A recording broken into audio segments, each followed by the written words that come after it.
Space, no one can hear you scream, but for us long-time players of Elite Dangerous, that is exactly what we are doing. We are screaming at Frontier in what Elite has become these past few years. So for many of you who might be new and wondering if this is a game worth even considering given the recent troubles, well, let Reggie explain in today's review, because weirdly, Elite Dangerous is both the best sim out right now and also the worst sim out right now when it comes to space exploration. So buckle into your seats and let's have a little chat.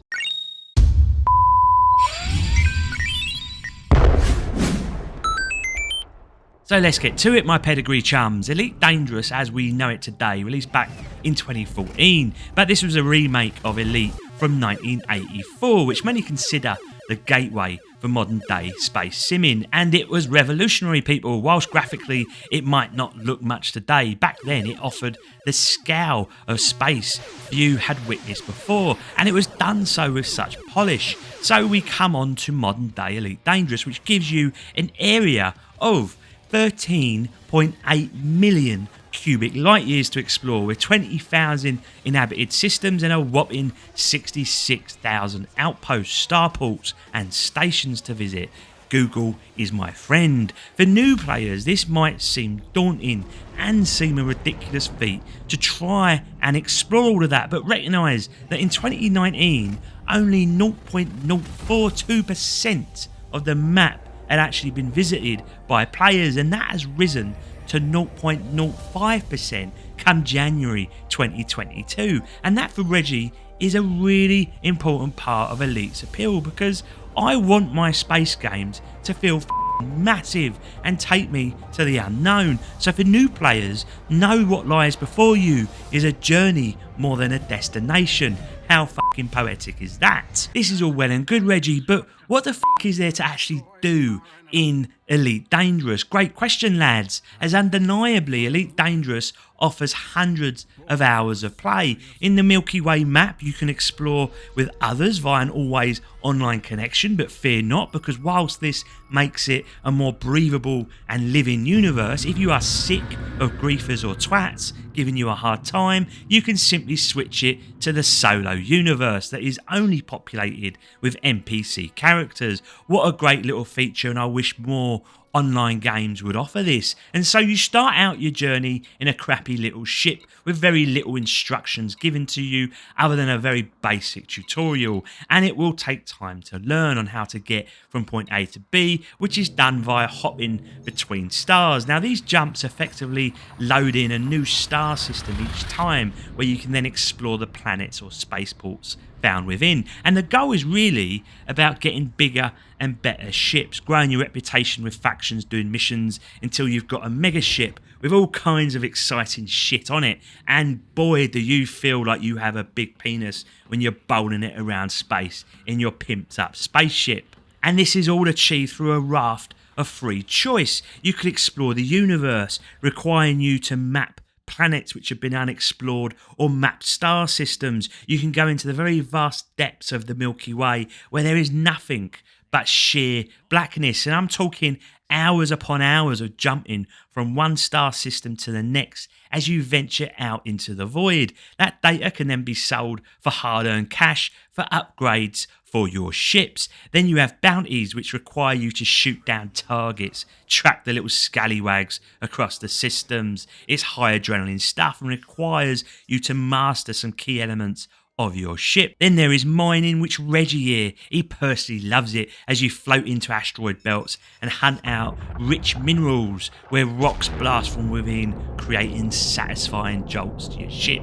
And of course, there are the cargo runs, shipping goods from point A to point B, and finally the more recent on-foot sections of taking down bases or securing data. Now Reggie here is giving you lot a load of shit in a very brief way, but in each of these areas you could spend hours mastering those techniques, with plentiful of YouTube videos explaining how to do them effectively. Now we mentioned the ships, and they in turn also require that mastering. I'll be honest kids, I personally think without a HOTAS this game can be a bit tricky. There are quite a few buttons to map here, and undeniably it will take a few hours for your muscle memory to kick in. You will need to manage power to your weapons, engines or systems depending on your needs, and like everything else in this game, there is more to it once you scratch the surface. Obviously console players have been playing with their little controllers and they've obviously succeeded no problem, but I personally still think a stick is the way to go.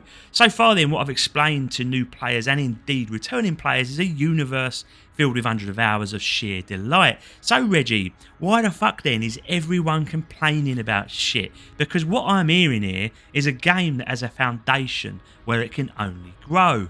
Good question, little Padawan, because the issue here is where the game design starts to become uninventive. You see, the nature of Elite Dangerous is grindy, more grindy than grindy, like a dirty 13-year-old teenager trying to grind up against his crush in a nightclub. Slow down, lad. Frontier Development introduced engineering a few years back, and its purpose was to give those top-ended modules for your ships a little power boost. You could say it was more kind of end gameplay type stuff, but the issue is they made it so fucking grindy that for many it just didn't seem worth it, and lots of people would drop out. But it sadly gets worse, people, and for me this is the biggest issue that I have above anything else in the game. You see, once you have been captured by the elite bug and you decide to play on and put in tens of hours to grow your ship, you soon realise it's near impossible to achieve greatness without some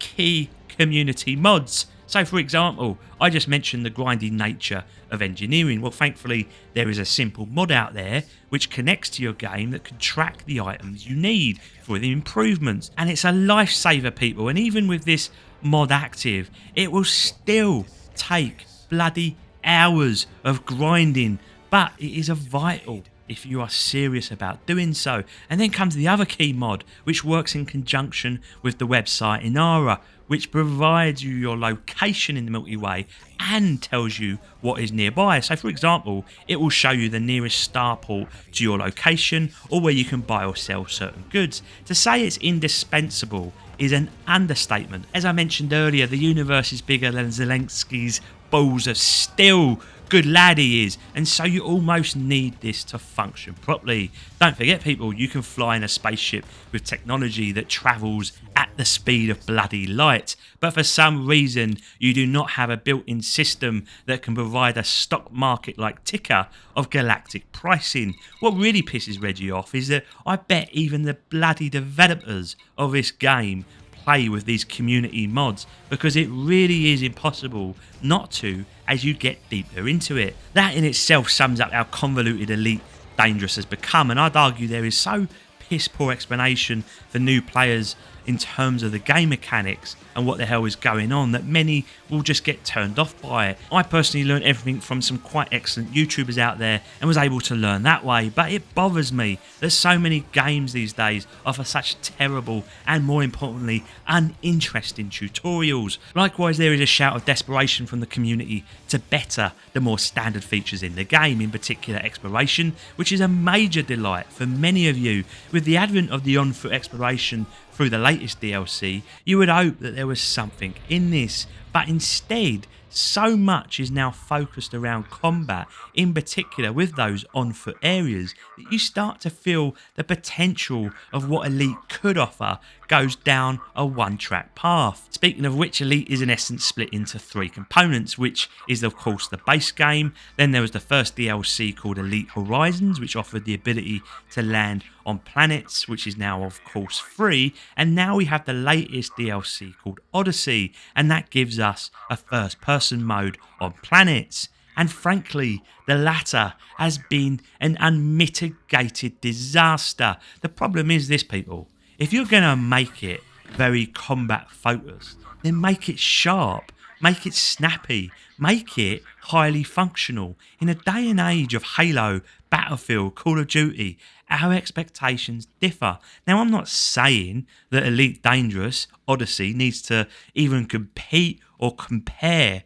to any of these releases, but you are paying for a full paid DLC, and that means that we demand so much more, and unfortunately the combat is hollow, it's slow, it's lifeless in its execution. And worst of all, for Elite Odyssey, it broke for me a fundamental part of what made Elite so fucking special, and that is VR. Now, I've not done any VR reviews on this channel as yet, as I want to get the recording just right, but alas, I've played practically every game in VR that you can imagine, and honestly, Elite Dangerous still wows me more than even Half-Life Alyx. It's simply sensational, and do whatever you can to experience this game in VR, as it's the sheer scale that plays its role on you as you come home to land on planets. And it's heart in your mouth moments, people, when you manually control your ship through a spaceport. And there is nothing more frightening in all that is holy on Earth than going through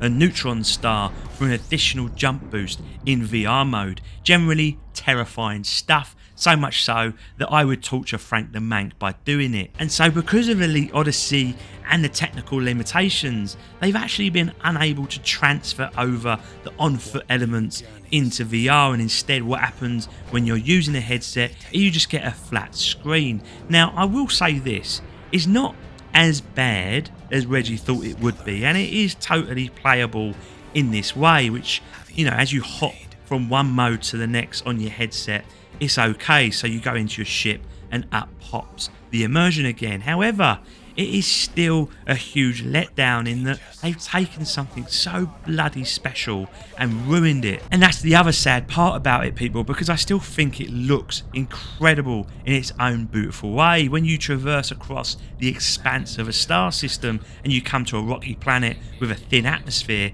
and you see those two suns orbiting around your chosen planet as a little light sort of beams down on your ship you so delicately landed there. I mean, it's just fucking glorious, and it leaves you wanting more, as these moments exist everywhere in a Milky Way, with only 99.5% of it still left to go. And also, as you go out on your travels, the skybox changes to present you with new backgrounds based on your location or the particular nebula that you might come across. So with all this beauty comes one major issue, and that comes again back to Elite Odyssey and the DLC, and that is that it's an unoptimized bloody mess. And whilst there are improvements from various patches, it still is nowhere near where it should be. Now, I'm running a 3080 that Johnny Two Shoes so kindly got for me, and at times it feels choppier than a 1990s